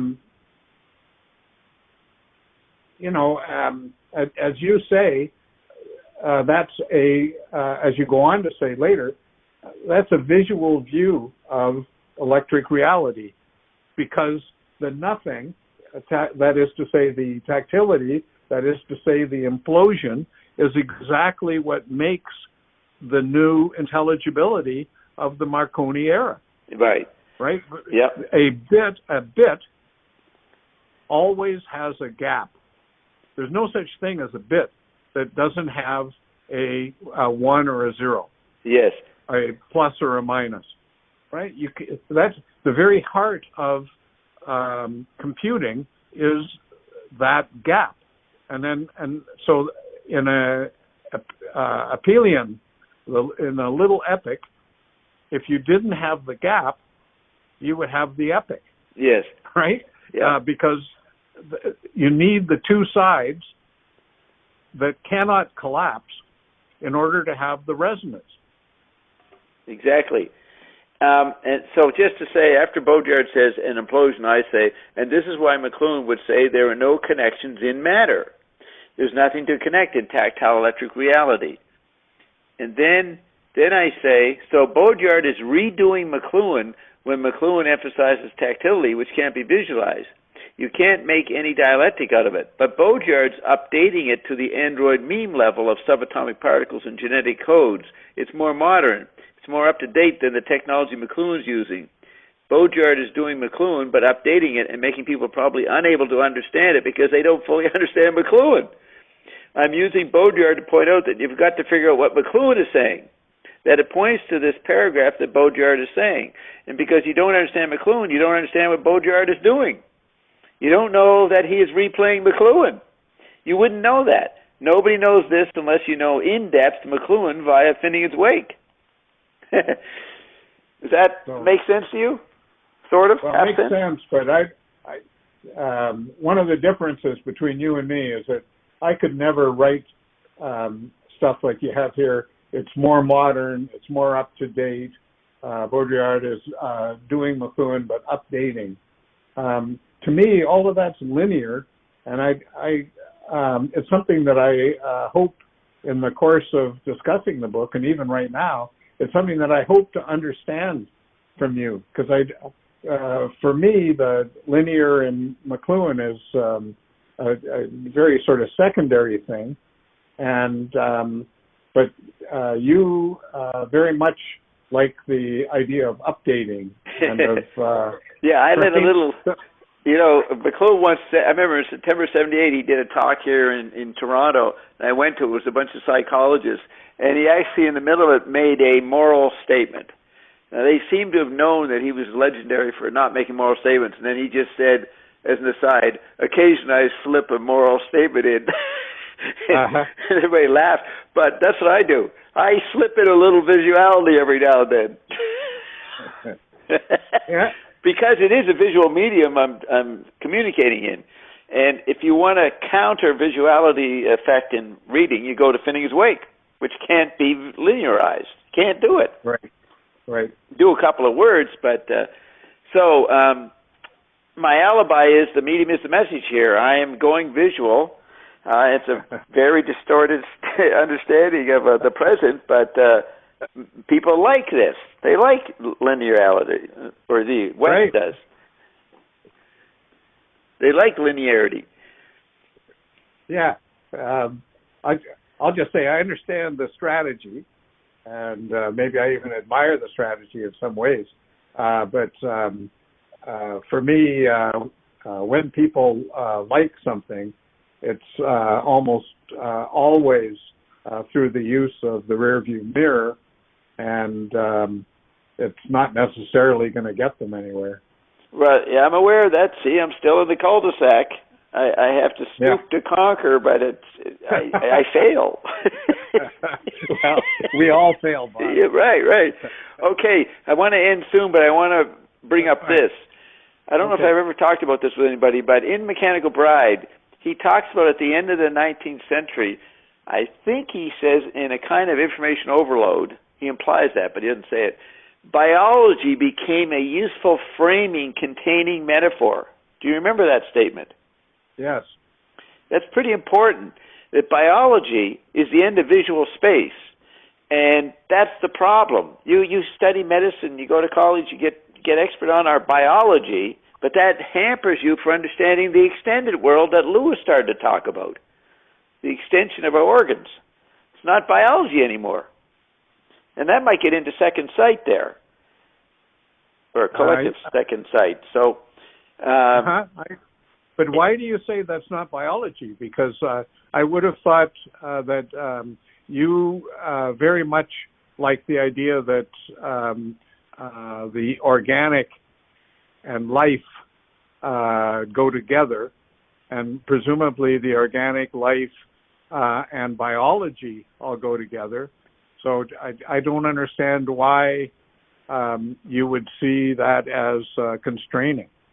Because it's visual knowledge, biology. Lungs and kidneys, and when a medical student learns the anatomy.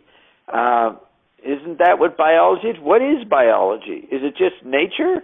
What is it?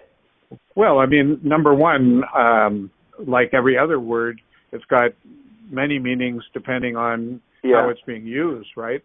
But I would say that the key to biology is the word bios, which means life in Greek. So if some sample were being studied only as chemical elements or chemical compounds, and there were no life to it, that wouldn't be biology. It would be chemistry or organic chemistry. So once biology is being studied, that's the study of life. And there are some nice quotations that you have in your book where you almost say that what's ESP can be thought of as the working of life. Yes. Now, the way he says in Mechanical Bride, he's pointing out that was a condition of knowledge, Gutenberg knowledge, the end of the 19th century, before we get into this strange new world of no 6 degrees of separation. We didn't know where we were because visual space collapsed. He is pointing beyond biology. That's how I took it. Yeah, no, that could well be the case because oftentimes for McLuhan, the great biologist is Darwin.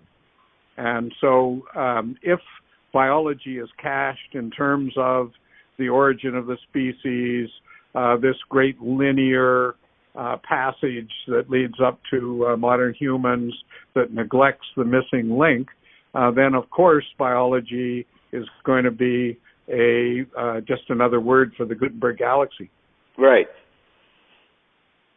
So, and that's what had to. Yeah, go ahead.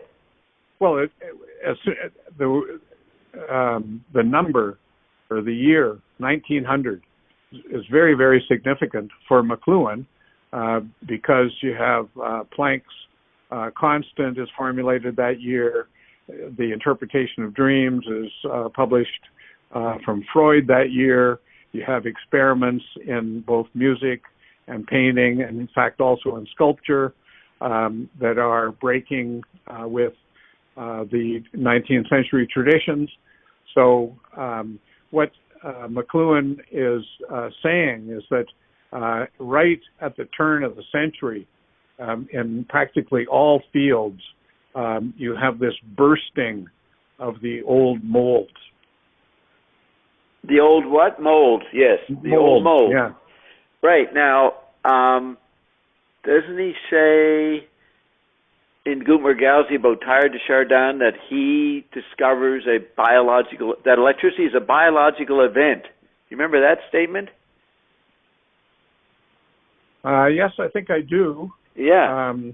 But I'm trying to think of where either in your book or in an essay I read recently, McLuhan says something like Teilhard got hung up on chronology. Yeah. Okay, so I thought I had another idea, but basically Teilhard de Chardin, McLuhan very carefully gives him a kudos for pointing out that electricity is a biological event. So there it is, fitting into Right. biology the way you mean it. It's new life. Correct. But science, education treats it as a visual metaphor, a visual model. And McLuhan's main point by saying new environments are organic and alive, he's saying we're more than our 3D bodies. That's the new issue here. And then that gets into ESP, what you Right. can't see. Oh, yeah, and the other one is the big discovery of the 19th century is the missing link or the gap. Right. People think it's electric. Right. It's a 20th century discovery, but it actually was already there in the 19th century. Right, but he nearly always says that they expended their energies avoiding it. Yes, that's right. But they were fascinated by it. Of course it was there. Of course it was there. McLuhan would go on to say you can't possibly have a percept without it, and for the very reasons that we were just discussing, because all percepts entail tactility. Right. So he says they're fascinated by it, and that would be the modern knowledge, the postmodern guys, they talk about fascinated with the other. So the gap is there in the 19th century, and everybody's fascinated with it, but they don't know what to do with it. So it's the other. And then they can deal with it, and it becomes a major factor in quantum mechanics or quantum physics because the electric environment has made it knowable, so to speak. Right, right. And at the very same time, music is experimenting with different scales, and in painting, painters are experimenting with different chromatics, and all of these gaps are entailed. Right. Like he says in Take Today, art tends to go toward science, and science tends to go toward art in the 20th century. That you could say that's tactility entering into the Gutenberg galaxy and its categories. Correct. Now, I think we're way beyond that now in our mixed media, social media. I don't believe it beyond. Oh yeah, that's right. Okay, so what am I trying to say? To adapt it to your preferences, I think we've got stucker more than they got stuck 100 years ago. We got even a worse cul-de-sac. Yeah. So. And that's what's going to lead to the collisions that are coming now in our institutions. Yeah. There's a major war or warfare going on. There's already been war, but we're watching this loom in the United States right now. What kind of civil war is it going to be? Yep. And that brings us up to today. Yeah. Well, we can. That's probably a good place to leave it off, and we can take that up further at another time. Yeah, probably in a week. These are really fantastic discussions. I enjoy them a lot, and I'm learning a lot from you. So thank you for that. And I'm learning a little bit from you. But let's hope it all got recorded. Yes. Okay, so let's. You hang up, and then I'll stop the recording. So great. Thanks a lot, Cameron. Okay. Really all right, good. Bob, talk to you later. Okay. Bye. Bye-bye.